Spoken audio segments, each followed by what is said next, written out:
Assalamualaikum warahmatullahi wabarakatuh. Ketemu lagi dengan saya Herman Jambek. Kali ini saya akan bahas tentang keagamaan yang maha kuasa. Keagamaan yang maha kuasa. Tapi sebelumnya, seperti biasa, yuk mari kita ngopi.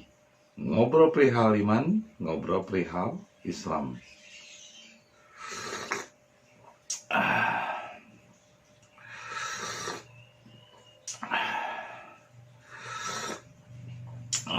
Nikmatnya kopi di pagi hari.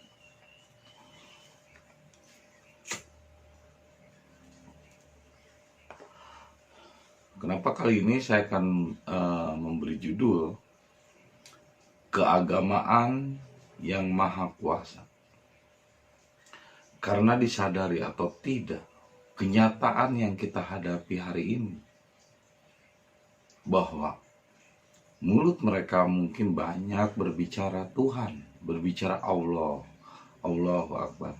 Tapi kenyataannya yang dipahami, yang dijunjung tinggi dalam kehidupannya sehari-hari adalah agama, bukan Tuhannya itu sendiri, bukan akhlaknya sendiri. Jadi yang mereka pandang bukan akhlak, tapi agama. Jadi agama menjadi sesuatu yang lebih tinggi dari apapun. Padahal Islam itu artinya berserah diri. Dan yang diserahkan kepada Allah itu jiwa, bukan agama. Sehingga posisi agama di zaman sekarang bahkan mungkin melebihi daripada Islam itu sendiri. Agama itu menjadi sesuatu yang sangat disimpan, sesuatu yang sangat tinggi. Disimpan menjadi sesuatu yang paling atas, di atas segalanya. Agama itu seolah menjadi Tuhan bagi orang-orang di zaman sekarang. Jadi orang yang tidak beragama kesannya tidak bertuhan. Tapi orang yang beragama adalah orang yang bertuhan. Itu artinya berarti kan agama telah menjadi Tuhan di zaman sekarang.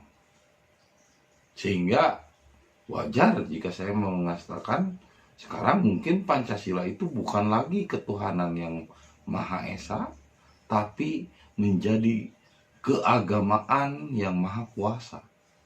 Nah, buktinya agama yang menguasai, agama yang memberikan fatwa ini dan itu atas benar dan salahnya seseorang. Sehingga orang lain ketika memberi pendapat yang berbeda atau bahkan dia tidak mau beragama, dianggap murtad, dianggap salah. Padahal sejak kapan sih sejarah agama itu lahir? Karena yang jelas agama itu bahasa Sanskerta, bahasa Indonesia yang artinya tidak kacau atau tidak agama kacau. Tapi disadari atau tidak, kenyataannya agamalah yang memberi fatwa. Agamalah yang memberi wewenang. Agamalah yang dijunjung lebih tinggi dari Tuhan itu sendiri. Apakah mereka tidak merasakan? Apakah mereka tidak meyakini bahwa Tuhan, Allah meliputi rasa dirinya? Kenapa harus dijunjung nama agama melebihi Tuhan? Bahkan melebihi Islam itu sendiri. Padahal sudah jelas. Al-Islamu ya'lu wa la yu'la alaih. Islam itu lebih tinggi. Dan tidak ada lagi yang lebih tinggi dari Islam. Tapi Islam bukanlah agama. Islam itu artinya berserah diri kepada Allah. Dan yang diserahkan itu hati, nafsu, dan pikiran.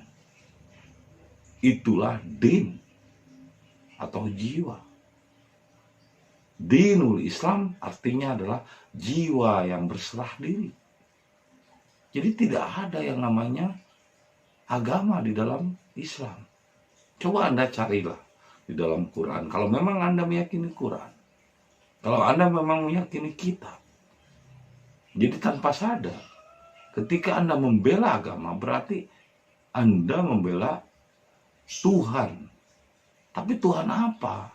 Agama itu adalah Tuhan yang diciptakan oleh manusia itu sendiri.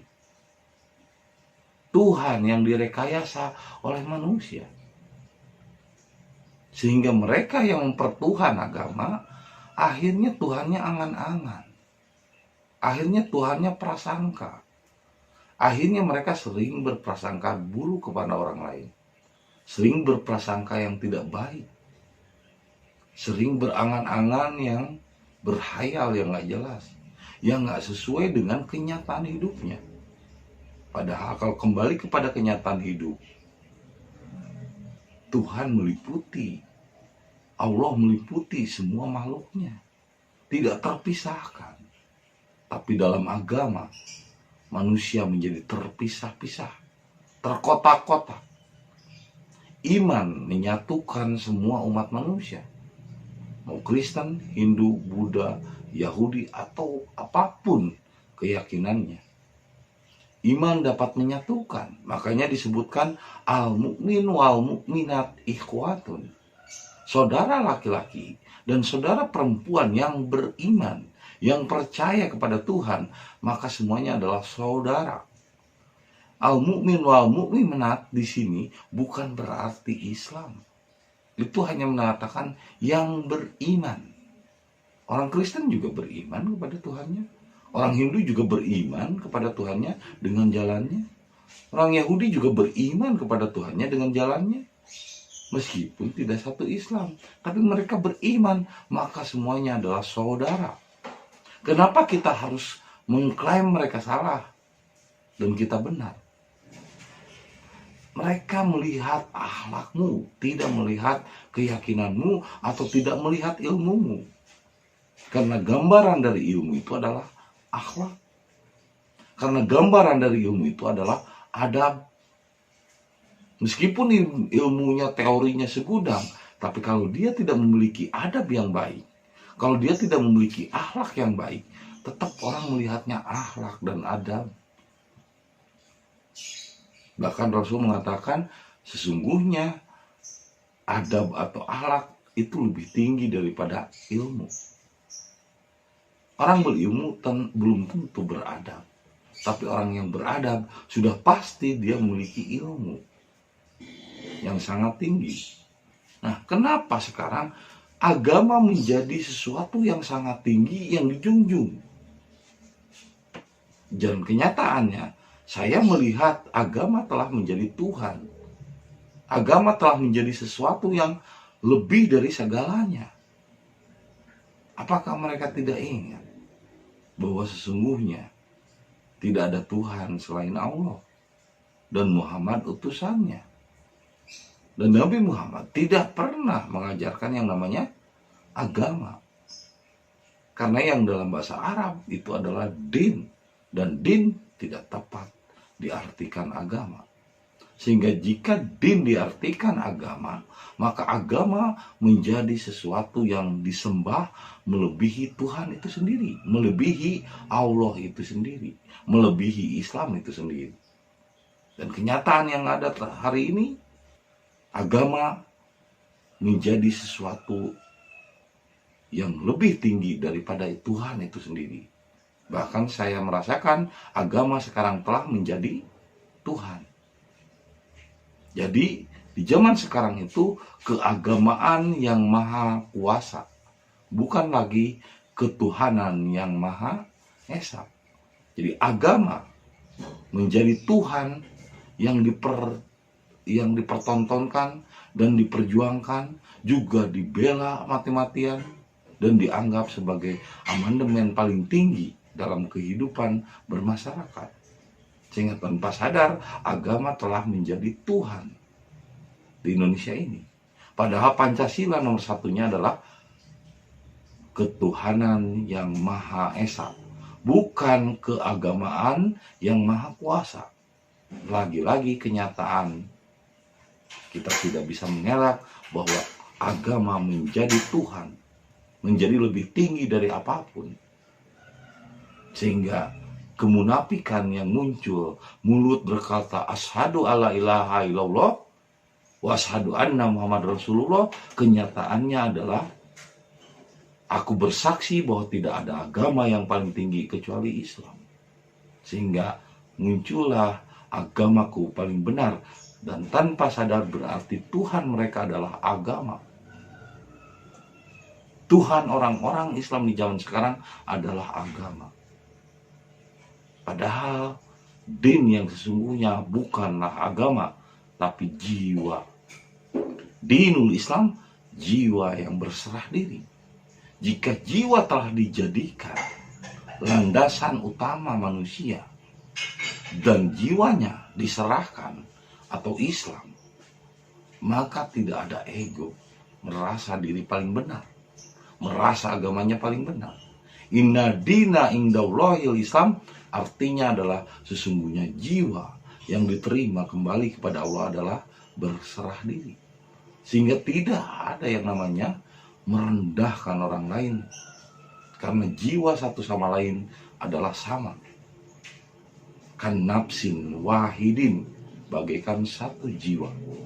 Menyakiti orang lain sama dengan menyakiti diri sendiri. Itulah jiwa. Maka terjadilah persatuan Bhinneka Tunggal Ika. Berbeda-beda tapi satu. Itulah jiwa.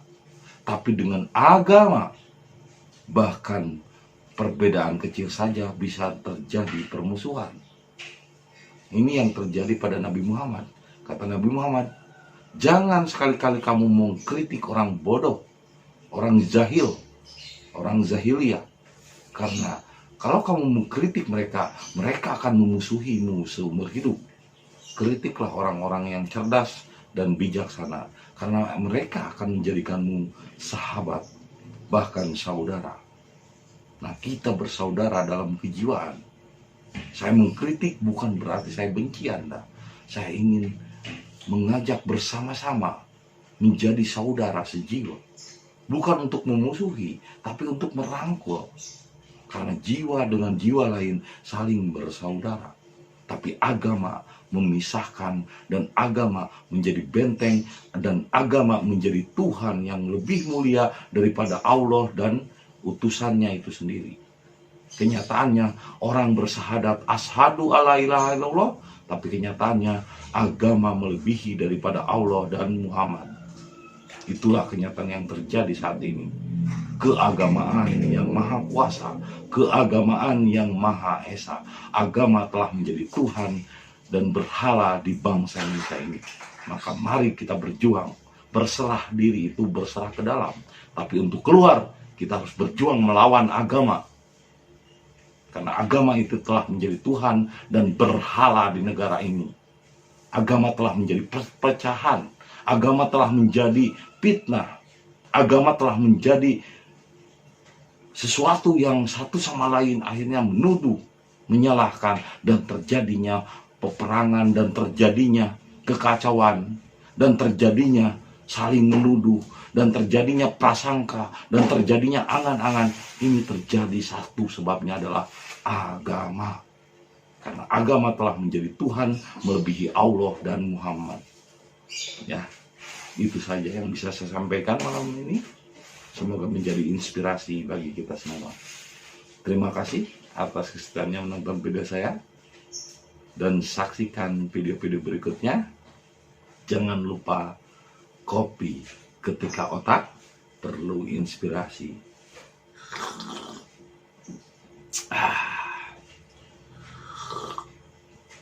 Sampai jumpa lagi di video berikutnya. Assalamualaikum warahmatullahi wabarakatuh.